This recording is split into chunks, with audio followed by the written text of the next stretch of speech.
Oi, gente! Bem-vindos a mais um vídeo aqui no canal. Meu nome é Bárbara, seja muito bem-vindo se você não conhece. E no vídeo de hoje eu vou tratar um pouquinho sobre técnicas para prova. Vocês me pediram quando eu falei sobre notas, falei sobre o vestibular, e aí eu vim falar algumas coisas que me ajudavam durante a prova. Mas é óbvio que é sempre bom relembrar que o desempenho na prova, né, não depende da técnica certa, até porque não existe técnica certa, cada um se adapta de um jeito diferente para fazer prova. Também depende do estudo prévio, de várias coisas durante a prova. Às vezes pode ter acontecido alguma coisa ruim com você no dia, ou você está muito ansioso, isso pode te prejudicar. São muitos fatores e o vestibular é algo muito complicado, também não depende só da gente, não é só pelo nosso estudo, só pela técnica certa, etc. Mas eu vim trazer algumas coisas que me ajudavam durante a prova e que talvez pode ajudar você.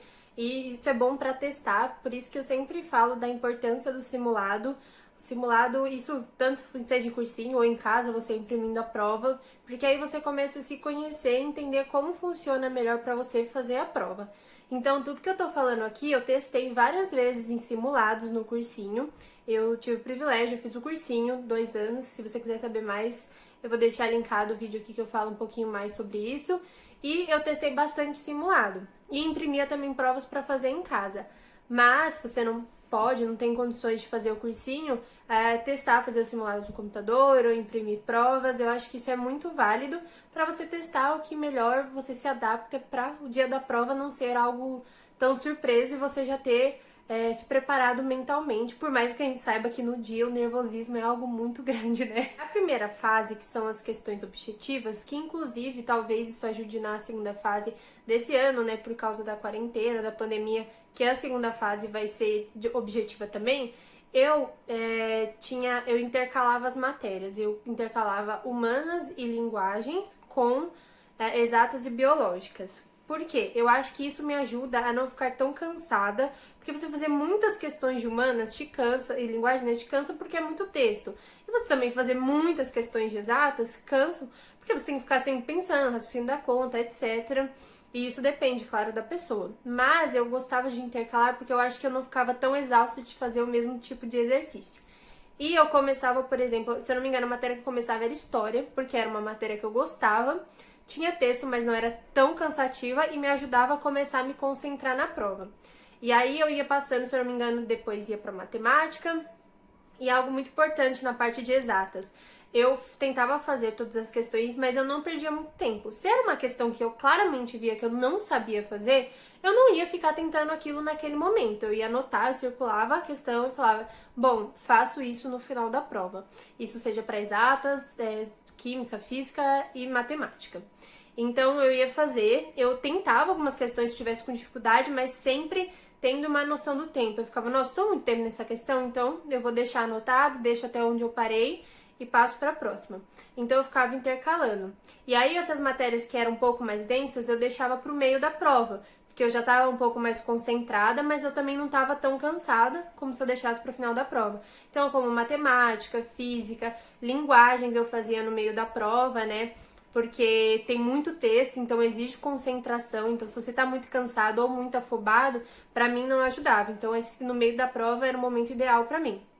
E aí, pro final da prova, eu deixava mais matérias que eu tinha facilidade, que era rápido de fazer.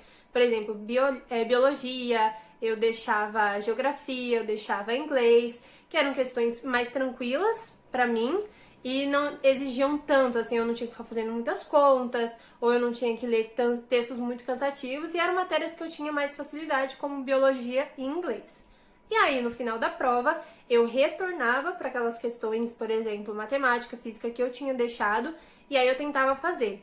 Eu gosto de anotar e retornar depois, porque aí o tempo que sobrar eu tenho para essas questões. Então eu posso gastar muito tempo, não tanto, né, porque não sobrava tanto tempo no final da prova, mas aí eu podia gastar esse tempo total nessas questões e não ficar me preocupando, nossa, tem muita questão ainda pela prova e tal. Então, essa era uma técnica que eu gostava bastante, né? Que era intercalar essas matérias, tanto de humanas e linguagens com exatas e biológicas, e, óbvio, né? Anotar essas questões que eu tô com dificuldade pro final.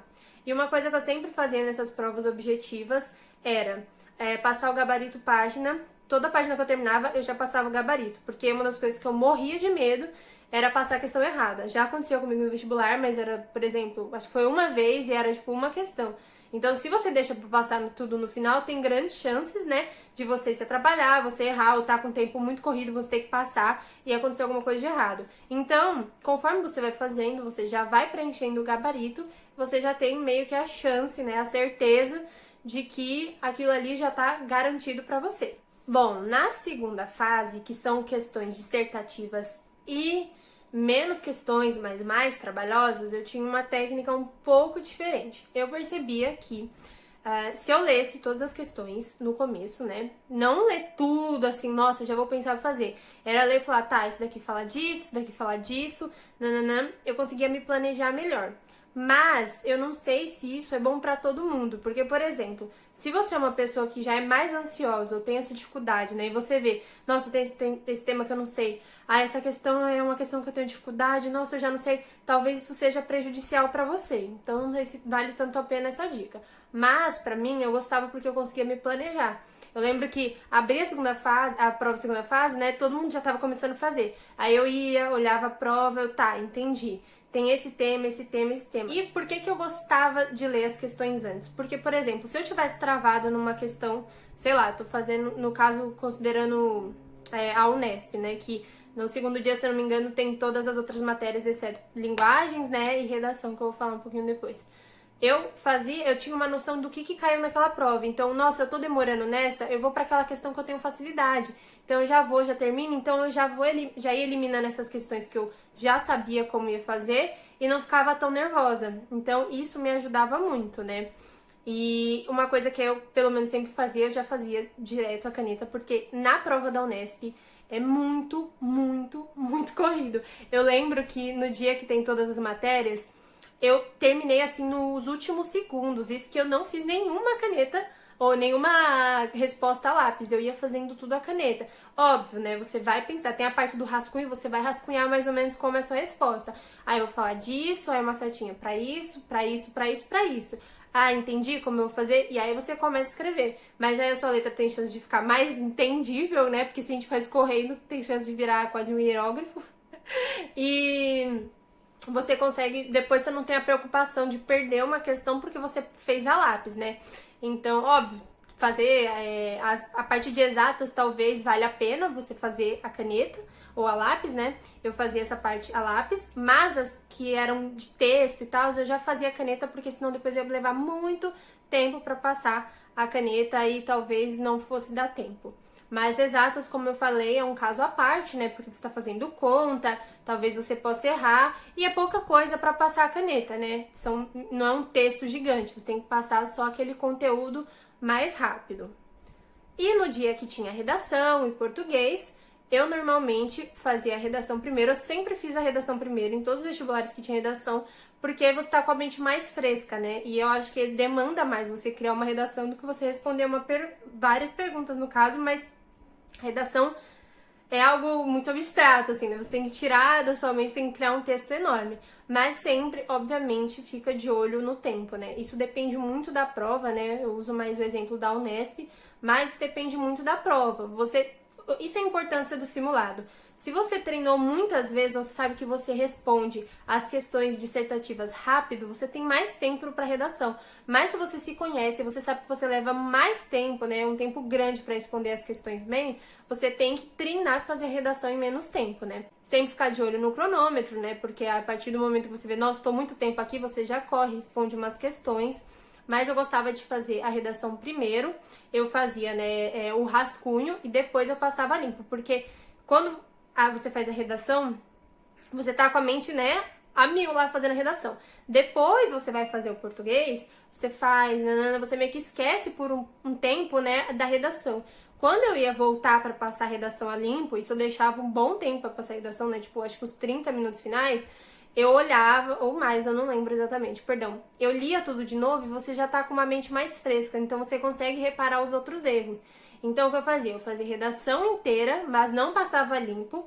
fazia as questões de português, inglês e depois eu voltava para redação e passava a caneta, só que aí com um olhar mais crítico, porque você pode ver se tem um vício de linguagem, se você errou, se tem como se resumir melhor aquela frase, ou se algum erro, sabe? Você não tá tão focado na redação. Essa era uma técnica boa, só que aí você tem que ficar de olho no cronômetro pra você ver, nossa, tá faltando já tanto tempo que eu levo pra passar a mão, então eu já preciso voltar para redação, passar e talvez, se der tempo, terminar português. O ideal é fazer tudo, né? Mas a redação eu sempre dou prioridade para ela porque, e na maioria dos vestibulares, ela é de onde vem boa parte da nota, né? Ela é muito importante. Então, se dedicar a ela primeiro com a mente mais fresca no começo da prova e depois passar ela limpo quando você já tá com o olhar mais crítico e tal. Mas como eu falei, gente, isso varia muito, porque às vezes você tá muito cansado no final da prova, ou você não gosta de fazer a parte dissertativa, né, responder as questões com a pressão de ter que passar a redação, talvez você possa passar antes. Mas eu acho que é muito bom você deixar para passar a redação a limpo depois. Pelo menos fazer umas questões. Não precisa fazer toda a prova de português e inglês antes. Mas você faz algumas questões antes para você tirar um pouco sua mente da redação. E quando você voltar a ler, você tá com um olhar um pouco mais crítico para a sua redação. Bom, gente, eu acho que é isso com relação às dicas. O que eu posso reforçar é faça muitos simulados para entender jeitos diferentes de fazer a prova. É muito importante você se conhecer, teste essas dicas, vê se funciona para você. A minha ordem de prova pode não ser a sua ordem de prova, porque para você história é mais difícil do que, sei lá, biologia. Você quer começar com biologia para te dar confiança, então você vai e já faz biologia. Então testa. Testa, simule. Eu sei que tá um pouco perto da prova agora, né? O momento que eu vou estar lançando o vídeo, mas mesmo assim já vai imprimindo várias provas e vai fazendo e vai se conhecendo na hora de fazer a prova. É bom você ter, né, sempre o controle do tempo, óbvio que é difícil, mas sempre fica de olho. Por isso é importante você saber quanto tempo você gasta mais ou menos nas matérias, pra você falar, nossa, eu tô demorando demais aqui em matemática, eu preciso passar pra próxima. Ou tô demorando demais em português, vou voltar pra tal matéria. Uma coisa do tipo. Então, realmente é testar, é muito importante. Essa questão da primeira fase, que eu acho que pode ser útil pra segunda, né, de intercalar essas matérias, e você ir fazendo elas pra não se cansar tanto.